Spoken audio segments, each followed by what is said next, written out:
was like bullied and really had low self-esteem, low self-worth. So I just kind of wanted to fit in, wanted to hang out with whoever wanted to hang out with me. And my home life wasn't the best. It wasn't the worst either. I have great family, but there was some issues there. And so growing up, I just so about when I was 14, I started drinking and smoking weed, popping pills, whatever I could to not hate myself and just kind of have friends. And I would also sleep with a lot of men, and I ended up finding someone I love very much, and I slept with them, and we got pregnant. And then on January 25th, 2018, I gave birth to a stillborn baby boy, and that was a very pivotal moment in my life. After that, I didn't care about anything, and then that's when I got introduced. After he passed, I got introduced to heroin,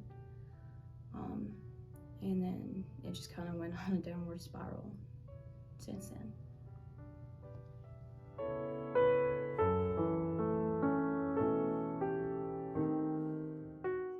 It cost everything. It cost me a lot of time. It cost me relationships with my family and with friends who were actually good for me. It cost my relationship with God because I didn't have one. I didn't care about anything or anyone. And it's crazy because I did care. On the inside, I cared, but my actions definitely wouldn't have showed it. So I guess it cost me my ability to care enough to stop. My lowest point was, it was about 4 years have passed since he passed, and I was working.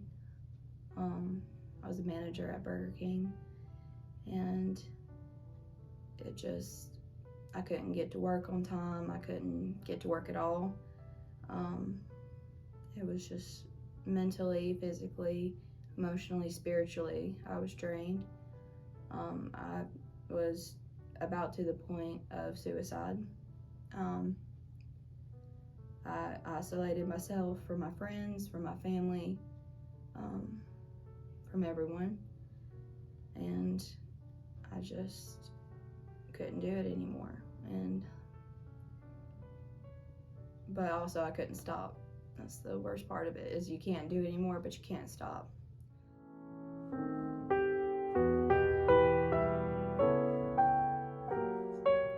So I was at a place called True Purpose in Tennessee. It was a recovery center. It was also a year-long program. My family drove me there, and I was there for about 2 weeks during detoxing and stuff like that. And eventually I got kicked out after 2 weeks because I was a little crazy. I was a little going through it. And so my family is amazing. They came all the way there, picked me up. They were angry, so angry, understandably. And then they drove me straight here. I don't know exactly when, where, how they found this place. I'm guessing it's through family that also go to church, where we go to church. But they just found this place and dropped me off and said, here's your last chance. And it was the best decision they made for me, and I needed them to make it for me because I wasn't going to make it for myself.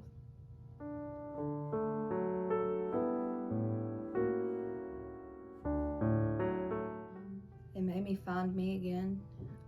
I lost me for a little while, but they changed everything. They loved me when I was broken, and now all I want to do is love others. I never knew what real love was until I came here. And they also gave me a safe place to sit down and find God again. God was never lost, but I was. And they gave me room and gave me space to find him again. Something specific. I was trying to leave the second day I got here, and Jamie Massey just so happened to be in town, be here. She got Christy to wake me up out of my bed and came and talked to me. So I just want to let you know that meant more than you understand, because I was planning, I had plans, I had plan A, B, C of how I was going to leave. And just you coming and getting her to talk to me and you being here, it meant everything. And you really helped me more than you know.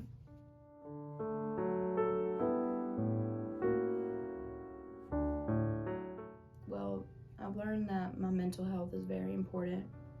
I've learned that spiritual health is even more important. I've learned how to set and also keep boundaries, because before I came here, I was very much a person who would break boundaries and then get mad at you for breaking mine.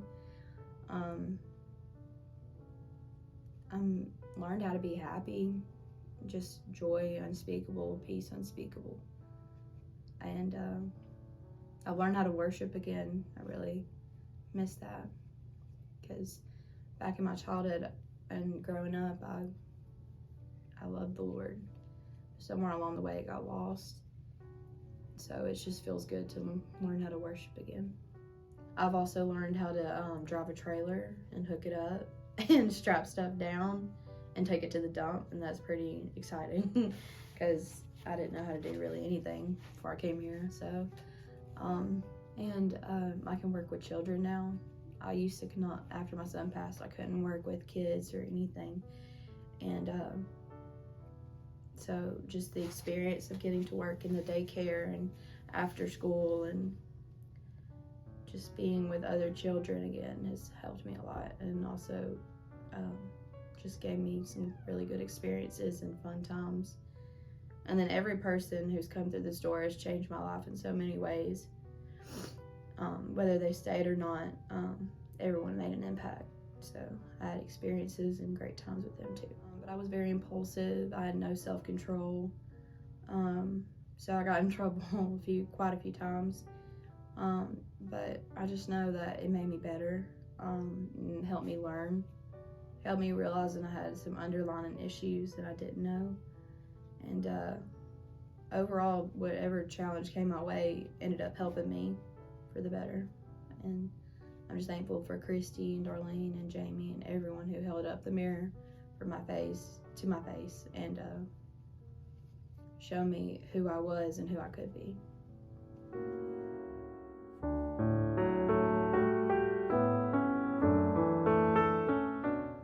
Well, I want to stay here and I want to intern. I also want to continue working in the daycare.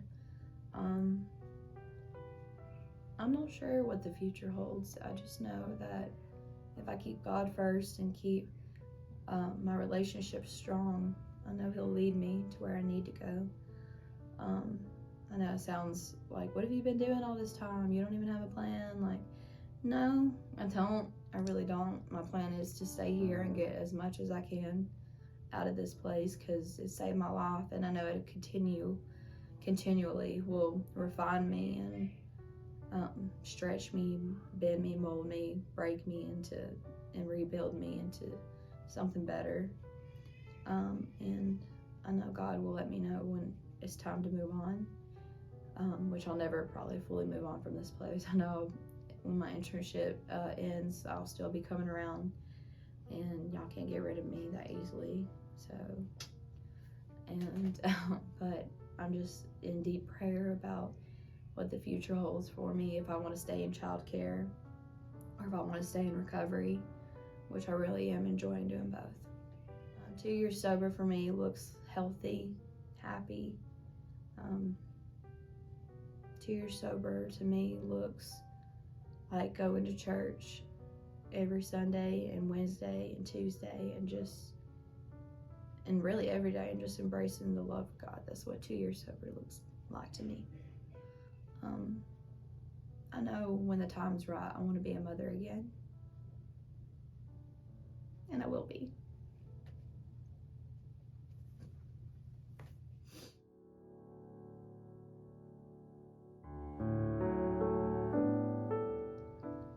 to anyone new who's coming in, please, please, please just trust the process. I know it's a cliche and they say it over and over again, trust the process, trust the process.